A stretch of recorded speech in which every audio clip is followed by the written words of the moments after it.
Hey team, Coach Lauren here with Not Poolside Chat number 3. I hope everybody's having a good Sunday, or if you listen to this tomorrow, Monday. We're excited to have Zoom meetings with everybody this week and get to check in with all you guys. We're going to talk about some of the stuff from these chats, so make sure you're watching them. And we have 8 Dryland videos that have been up and sent out, so keep doing those, keep working out, send us what you're doing so we can show the rest of the team. I'm very sore from all the lunch stirs yesterday, so you want to get a leg workout in, do that one. Okay, so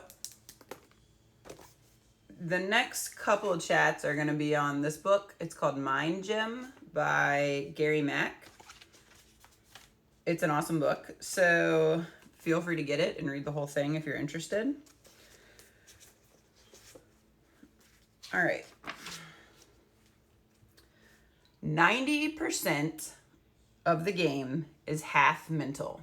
That's a quote by Yogi Berra, who is a baseball player. How much of your game is mental? When you go to a meet, how much of your swims is mental? It's a good thing for you to think about.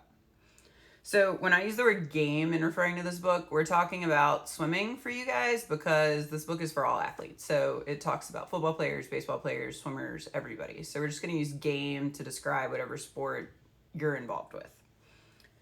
So once you reach a certain level, the mental skills become as important to performance as the physical skills, if not more so.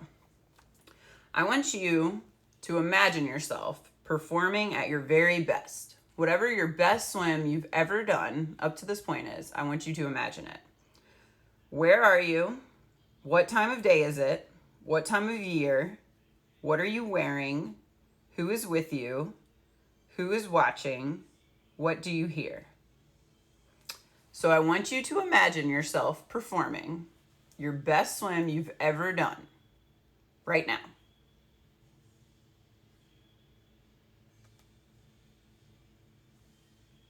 Where are you? What time of day is it? What time of year? What are you wearing? Who is with you? Who is watching? What do you hear? If it's helpful, you can write these down and do it later too. So now let that image fade. That was your best performance. Now I want you to recall your worst performance. Same questions to build it. So right now, visualize your worst performance. Where are you? What time of day? What time of year? What are you wearing? Who is with you? Who is watching? What do you hear? With Yogi's quote in mind, compare yourself competing at your best and at your worst. Then honestly answer these questions. Question 1.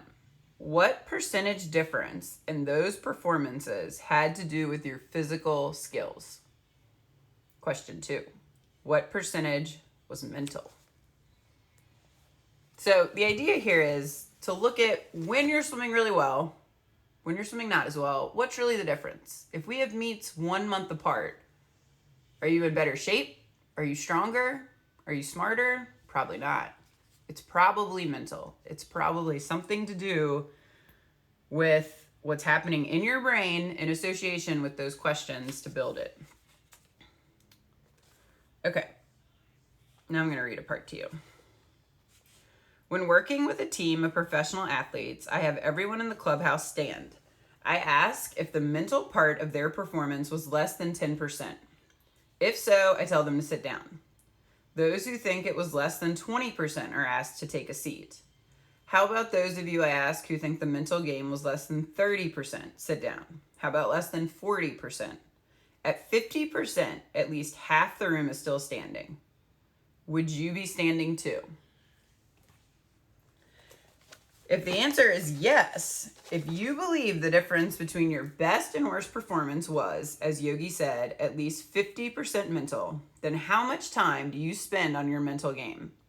How many books, podcasts, YouTube videos have you read, listened to, or watched? How many lessons have you taken from a coach? How many poolside chats have you listened to? How much time have you spent setting goals, making a schedule, figuring out how to do dry land during this time, looking at what your goals are as we move forward? As you demonstrated in the exercise, the mind is like a VCR. It records sights and sounds, and the tape plays continuously. The human body treats every vivid thought and image as if it is real and happening now. Everyone who is awakened from a nightmare knows this to be true. Studies have proven that mental training will not only enhance performance and improve productivity, but also add to your enjoyment. You can learn how to use your mind more constructively. You can learn how to stay focused. You can learn how to deal with adversity. Stay motivated during difficult times. Avoid distractions. You can learn how to follow your dreams and live your life on purpose. Achieving inner excellence is a process. Building mental muscle, like building physical muscle, requires time and effort. The more you work on the inside, the more it will show on the outside. First, you must make a commitment.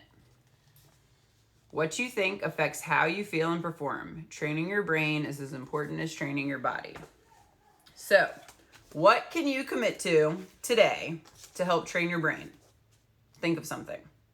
Comment with it. All right. One key to achieving success in sports is learning how to focus on the task and not let negative thoughts intrude. The mind can concentrate on only one thing at a time. So rather than suppress what you don't want to happen, you must focus on what you do want to happen or on some neutral thought. Sometimes creating a word that when you say it to yourself will block out negative thoughts can help relieve tension. So creating an affirmation, which ties back into the How of Happiness, where they talk about focusing on what you want to happen, not what you don't want to happen. And they also talk about affirmations and mindfulness. So creating an affirmation or a word that you say to yourself when you are struggling or hurting or unsure that brings you back to that present moment and removes the negative thought and replaces it with that thought can be really helpful. So homework, create an affirmation or word that you can try to bring you back to your present thought. The brain is like a mega computer that controls the body. Herbert Benson, a Harvard cardiologist, found that having patients focus on their breathing and repeating the word one lowered their blood pressure and heart rate. Try it yourself. The law of dominant thought says your mind is going to remember the most dominant thought. So whatever you're thinking the most is going to be in the front of your brain. So if you go behind the blocks to swim and the thing you're thinking about the most is how you really want to eat pizza after the meet, you're probably not going to be thinking about anything else. You're just going to be thinking about pizza. And there have been times where we talk to swimmers after swims and they tell us, I wasn't really thinking about the swim, or I don't really know what I was thinking about. Have a dominant thought before you get in the pool. And you can do that for practice too. Set an intention where that is your dominant thought. The mind works most effectively when you are telling it what to do rather than what not to do. That's the same thing we just talked about. So here's another homework. I'm going to put the homework in the comment section. On a 3x5 card, if you don't have any index cards, then just cut a piece of paper to 3x5. I don't want it to be huge because I don't want it to be so big you don't remember.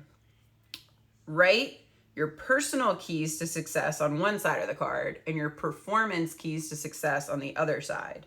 So this may look like the front of the index card saying personal. So you might write responsible, critical thinker, positive, hardworking, likes challenges, smart. Performance, you would write kickouts, tempo, breath control, starts, turns, race strategy. Coachable. Okay, so personal, performance, one on each side. By changing your thinking, and you can choose how you think, you can change your performance. Learn to use your mind, or your mind will use you. Actions follow our thoughts and images. Don't look where you don't want to go. All right, so there's some homework for you guys. We're Zoom calling with everybody this week. I'm gonna keep doing chats on Mind Gym. So listen to this video again if you want to replay best worst performances again and you want to hear the homework again, but I'm going to put it in the comment section. All right? Miss everybody. Love you guys. Have a great day.